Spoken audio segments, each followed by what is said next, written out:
అంటే కొంతమందే ఉన్నారు, తండ్రులు లేరు, నలుగురే ఉన్నారు, 5 మంది ఉన్నారు. ఫాదర్స్ డే సందర్భంగా ఈరోజు తండ్రులుగా ఉన్నటువంటి వారి ప్రతి ఒక్కరికి కూడా సంఘం తరపున నా హృదయపూర్వక శుభములు తెలియజేస్తా ఉన్నా. సేమ్ టు అంట జన్మగా మైండ్ చెడిపోయింది, మందులు గురించి. హల్లెలూయా, హల్లెలూయా. ఈరోజు ఫాదర్స్ డే, తండ్రుల దినోత్సవం. దానికి ముందుగా చిన్న సాక్ష్యం చెప్పి ప్రారంభిస్తాను. 16వ తేదీ ఉదయం నేను తమకు చిన్న ఆంధ్రాకి వెళ్తా ఉన్నాం. ప్రయాణం వెళుతూ ఉండగా దాదాపుగా నెల్లూరు వెళ్ళిన వెంటనే నెల్లూరులో కొంతమంది పాస్టర్స్ కలిశారు, కాఫీ తాగాము. అప్పటికే సమయం అయిపోతా ఉన్నది. వెంటనే బయలుదేరి కంటిన్యూగా తమ్ముడే డ్రైవింగ్ చేస్తా ఉన్నాడు. వెళ్తా ఉన్నాం. హైవేలో నెల్లూరు నుంచి మళ్ళీ లెఫ్ట్ తీసుకొని బెంగళూరు హైవేలో వెళ్తా ఉన్నాం. సరే, సంఘం దగ్గర లైట్ కట్ అవుదాం అనుకొని, రోడ్డు ఎలా ఉంటుందో తెలియదు కాబట్టి సరే నందవరం రోడ్డు వెళ్దామని హైవే వెళ్ళిన తర్వాత ఇంకొక డైవర్షన్ వస్తుంది ఉదయగిరికి. ఆ డైవర్షన్లో దిగిన వెంటనే సైడ్ పెట్టబండి అన్నాను. సైడ్ పెట్టాడు. అంటే ఇంకా 20-25 మినిట్స్లో నేను ఆ ప్లేస్కి వెళ్ళిపోతాం, వివాహం జరిగే ప్లేస్కి. ఉదయగిరి ఏబిఎం చర్చి దగ్గర నందవరం ఆపిన తర్వాత దిగి ఫేస్ వాష్ చేసుకున్నాం. బాగానే ఉన్నాం, కానీ వెళ్తున్నాం కదా ఫంక్షన్కి అన్నట్లుగా ఫేస్ వాష్ చేసుకొని తర్వాత వాటితో కూర్చుని పోతా ఉన్నాం. నేను మోజెస్ వచ్చేటప్పుడు గడిచిన వారం ఇటు గుంతుంది, ఇటు గుంతుంది. హెవీ స్పీడ్లో ఆ రోజు ఆ గుంతను గమనించి నేను ముందుగానే కరెక్ట్గా వచ్చేసాను. నేను నీకు ముందు గుంతుంది అని చెప్పిలో తమ్ముడు ఏం చేశాడు, చాకచక్యంగా నేను చెప్పకముందే ఆ గుంతని క్రాస్ చేసేసాడు. ఓకే, హ్యాపీ అనుకున్నాం, పోతా ఉన్నాం. ఒక 5 నిమిషాల్లో ఆ పెళ్ళి ఇంటికి వెళ్ళిపోతాం అనుకోనంగా నందిపాటికి ముందు రెడ్ల దిన్న ఒక ఊరు ఉంది. ఆ ఊరికి కొండ మీద ఒక పెద్ద టెంపుల్ ఉంటుంది. పోతా ఉన్నాం. దాదాపుగా 100-120లో సింగిల్ రోడ్లో పోతా ఉన్నాం. తెలియకుండా పెద్ద గుంత ఉన్నట్లుగా తమ్ముడి యొక్క కళ్ళకి అక్కడ గుంతే లేదు. ఆ స్పీడ్లో వెంటనే లెఫ్ట్ తీసుకుని వెంటనే బండి అప్సెట్ అయిపోయి నేను సీట్ బెల్ట్, ఎవరు సీట్ బెల్ట్, ఇద్దరం సీట్ బెల్ట్ పెట్టుకోవాలి.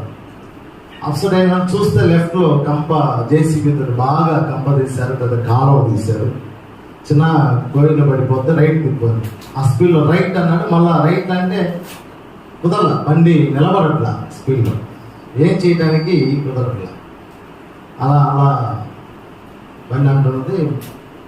మళ్ళీ లెఫ్ట్ తీసేది, వద్దు రైటే దిగబడతా అని చెప్పాం. పడితే పడద్దు, తప్పదు, ఇంకేం చేయలేం కదా. రైట్ కట్ చేసుకుంటే బండి నిలబడలేదని మళ్ళీ లెఫ్ట్ తీసాడు. వద్దు నువ్వు రైటే అని చెప్పాను. అంతే, రైటే తీసుకున్నప్పుడు ఒక దిమ్మని మట్టే రోడ్డు దగ్గర దాన్ని గుద్దుకొని ఒక 6 అడుగులు ఎత్తు లేచింది కాదు. ఒక 6 అడుగులు ఎత్తు అంటే రోడ్డు మీద నుంచి భూమి ఒక 4-5 అడుగులు డౌన్ ఉంది. ఆ టైల్ మాగాళ్ళు దాదాపు ఒక 8-9 అడుగులు ఫీట్ హైట్ కారు లేచి అలాగే 2 టైర్ల మీద పడిపోయింది. కారు అలా పడిపోతాను, ఇటు సైడ్ నేను ఉన్నాను. పడిపోతున్న వెంటనే శబ్దం, 2 టైర్లు బరస్ట్ అయిపోయాయి. టైర్లు బరస్ట్ అయిపోయిన ఇంక పడిపోతే ఇంకా అప్పటికి ఇద్దరం అప్పటికే లోపల సతమతం అయిపోయాం. బ్రేక్స్ పట్టుకోవడానికి సపోర్ట్ ఉంది తమ్ముడికి, నాకే సపోర్ట్ లేదు. మొబైల్స్ అన్ని ఆడ వెనక డిక్కీ ఓపెన్ అయిపోయింది. వెనక పంపర్ అంతా వేసింది. ఫ్రంట్ పంపర్ అంటే గుద్దుకున్నాయి కదా, ఒక 3 దిక్కుల పడి లేచి మళ్ళా పడిన తర్వాత ఏం చేయాలి, ఇంకా సైడ్కి పడిపోద్ది. మా మైండ్ అంతా ఎలాగుందంటే పట్టి కొడితే ఏం చేయలేము, సైడ్ కాకపోతే సీట్ నాకు అందుబాటులో ఉందా, సీట్ పైన తీసి కొట్టాలి కదా కన్నాడి అద్దాలని. అప్పటికే మళ్ళా ఇటు పడిపోయింది బండి. అంటే ఇద్దరం ఇటు వాడాం. అందులో పడి దాదాపుగా గట్టిగా బ్రేక్ పెట్టుకున్నాను. దాదాపు ఒక 20 అడుగులు ఏడ్చుకెళ్ళింది బండి. అట్నే దేవుని కృప, అంటే దెబ్బలేమి తగలేదు. అప్పటికే బాగా అంటే భయం అని కాదు, కానీ ఇక్కడ నుంచి ఎక్కడికి వెళ్ళలేకపోతామేమో ఈ ప్రాంతంలో, అంటే అంత ఎడారిగా ఉంటుంది. అంటే చెట్లు, దేవుని కృప ఏంటంటే ఆ లోయలో పడిపోకుండా ఒక ఎడారిలో అలా చేశాడు. హ్యాపీగా ఎవరికేమి అంటే ఇరగటం కానీ అలాంటివి లేదు. ఆలోచించాం, అంటే చిన్న తమ్ముడు శబ్దం చేయలేదు, నేను శబ్దం చేయలేదు. శబ్దం చేస్తే ఇంకా భయం వచ్చేస్తుందని, ఏం జరిగితే అది జరుగుతుంది అన్నట్లుగా ఓపిక పట్టి ఉన్నాం. చిన్న కూడా స్టీరింగ్ గట్టిగా పట్టుకొని బ్రేక్ మీద గట్టిగా కాలు పెట్టుకొని, చిన్న తమ్ముడు కూడా మౌనంగా ఉన్నాడు. అంటే ఏం జరిగితే జరుగుతుంది అన్నట్టుగా. దాదాపుగా ఇంకా 2 టైర్లు పగిలిపోయాయి. అంటే హైట్ నుంచి పడిపోయింది ఒక సైడ్గా, బరువంతా 2 టైర్ల మీద వచ్చేసింది. దిగితే కుదరలా, అప్పటికే బాడీ మొత్తం ఇదైపోయింది. సార్ దిగిన వెంటనే చూస్తే బండి ఏమీ లేదు, ఫ్రంట్ లేదు, బ్యాక్ లేదు, అన్ని ఓపెన్ అయిపోయినాయి. సూట్ కేసులు అన్నీ కింద పడిపోయినాయి. సరే చూసాం, సరే చిన్న ఎట్లా ఉంది, అబ్బా పర్వాలేదు, సరే ఫస్ట్ బంపర్ బిగించి. దేవుని కృప, నేను స్క్రూస్ తీసుకొస్తాను, షాప్కి వెళ్ళి కార్లో పెట్టుకొని వెళ్దాము అన్నాడు. ఎందుకు అన్నాడు. ఉంటాయి కదా మన పల్లెటూరుకి వెళ్తా ఉన్నా, ఏదైనా అవసరం అవుతాయేమో అన్నాడు. ఆ స్క్రూ లేకపోతే బండి బండిలాగా వచ్చేది ఇంటికి. చెన్నైలోనే 9.5 స్క్రూలు కొన్నాం. అంటే దేవుడు ఒకరికి జరుగుతుందనే స్క్రూలు ఇచ్చింది. వెంటనే ఎప్పుడు స్క్రూ డ్రైవర్ కార్లు కట్టనే పెట్టాం. ఈసారి కటింగ్ బైరు, స్క్రూ డ్రైవర్, అన్నీ కూడా స్పానర్ అన్నీ పెట్టాము. ఎందుకో వెళ్ళాము. తర్వాత ఫ్రంట్ బ్యాక్ బంపర్ బిగించి లోపే ఒక వ్యక్తి బైక్లో వెళుతూ ఆ రోడ్లో చూసి నన్ను ఆపాడు. వెంటనే వచ్చాడు. నేను ఎవరో అనుకుంటా ఉన్నాను. అన్నా మేము 15 సంవత్సరాల ముందు చూశాను, ఇది రామాపురం కదా అన్నాడు. అవునయ్యా, అయ్యో చాలా ఇదైపోయింది, రండి వెళ్దాం అని. వెంటనే నందిపాటు కోటలు, అంటే 1.5 కిలోమీటర్ అంతే. ఒక 1/2 కిలోమీటర్ 1 కిలోమీటర్ వెళ్ళిపోయి ఉంటాను టౌన్లో. ఇక్కడ తీసుకెళ్ళిన వెంటనే ఆ అబ్బాయి మొత్తం సహాయం చేశారు. అంటే పంచర్ అంగడికి తీసుకెళ్ళడం కానీ, ఆటో మాట్లాడటం కానీ, నేను ఆటోలో వచ్చి ఆ ఆటో అతను తమ్ముడు అందరూ కలిసి టైర్స్ అని ఉపదీసి, ఈలోపు నాకు సీతారాంపురం మాత్రం ఆయన ఫోన్ చేశారు. ప్రసాద్ అని తెలుసు మన వాళ్ళకి సీతారాంపురంలో. ఆయన ఫోన్ చేశారు, అన్న ఎంత దూరం ఉన్నారు, మీకోసం మేము అందరం ఫోన్ చేయకుండా ఉన్నాము అని. మీరు ఫోన్ చేయండి, కొద్దిగా ఆలస్యం అవుతా అంటూ బైక్ ఉందని దగ్గర ఆయన అడిగాను. ఎందుకు బైక్ అడుగుతున్నారు అని ఆయనకు ఒక క్వశ్చన్ మార్క్. లేదు నేను లేదు 1/2 అవర్లో వచ్చేస్తాను. లేదు మీరు బైక్ అడిగారు, ఎందుకు అడిగారు, ఎక్కడున్నారంటే నేను నందిపాటులో ఉన్నాను. ఆయన ఫోన్ పెట్టేసి వెంటనే మేము ఉండే ప్లేస్కి వచ్చేసాను. తర్వాత అక్కడ ఉమామహేశ్వరరావు అని ఆయన ఆ రూట్లో కార్లు వెళ్తే ఆయన కూడా ఆపాడు. అలాగే దేవుని చిత్తం ఆ టైంలో ఆ రోడ్లో పోయిన వాళ్ళందరూ మనకు తెలిసినటువంటివన్నీ దేవుడు నడిపించారు. హల్లెలూయా. ఆ ఫ్రంట్ బ్యాక్ ఆ బంపర్స్ అన్ని కూడా తమ్ముడే బిగించాడు.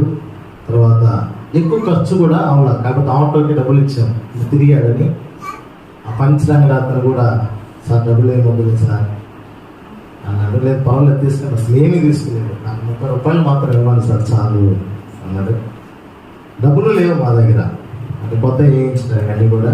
సో దేవుని మహాకృపను బట్టి క్షేమంగా ఆ ప్రాంతానికి వెళ్ళాం. ఏ అర్థం కూడా పగిలిపోలే. తర్వాత బ్యాక్ డోర్ మొత్తం లోపలికి పోయింది, కింద వైపు. ఫ్రంట్ బ్యాక్ బంపర్స్ మాత్రం పోయినాయి. ఫ్రంట్లో హెడ్ ల్యాంప్ మాత్రం కొంచెం డ్యామేజ్ అయింది. కింద ఫాగ్ లైట్ పూర్తిగా పోయేసింది. ఇది అద్దాలు ఏది పగిలిన్నా మేము చెన్నైకి లేటండి. కానీ ఇంటికి వెళ్ళిన తర్వాత ఉదయం ఎవరికి చెప్పలే ఈ విషయం.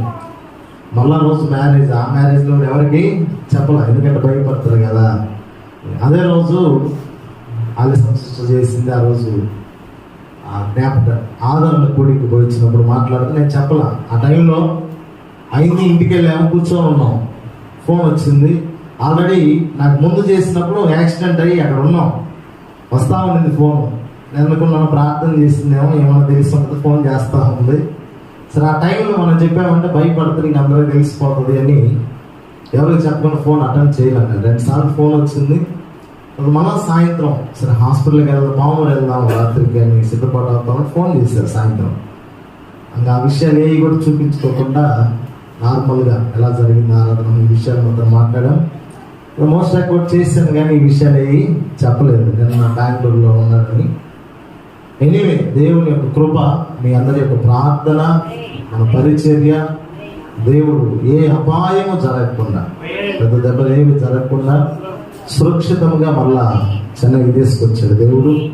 అందులో బట్టి దేవునికి స్తుతులు, స్తోత్రాలు. హల్లెలూయా. నమ్మకమైన వానికి ఆశీర్వాదాలు అనేవి మెండుగా ఉంటాయి. ఒకే వారంలో అంటే 7 రోజుల్లో 2 యాక్సిడెంట్స్, ఒకే వారంలో 2 యాక్సిడెంట్స్. సరే, ఏది ఏమైనప్పటికీ దేవుని చిత్తం లేనిది ఏది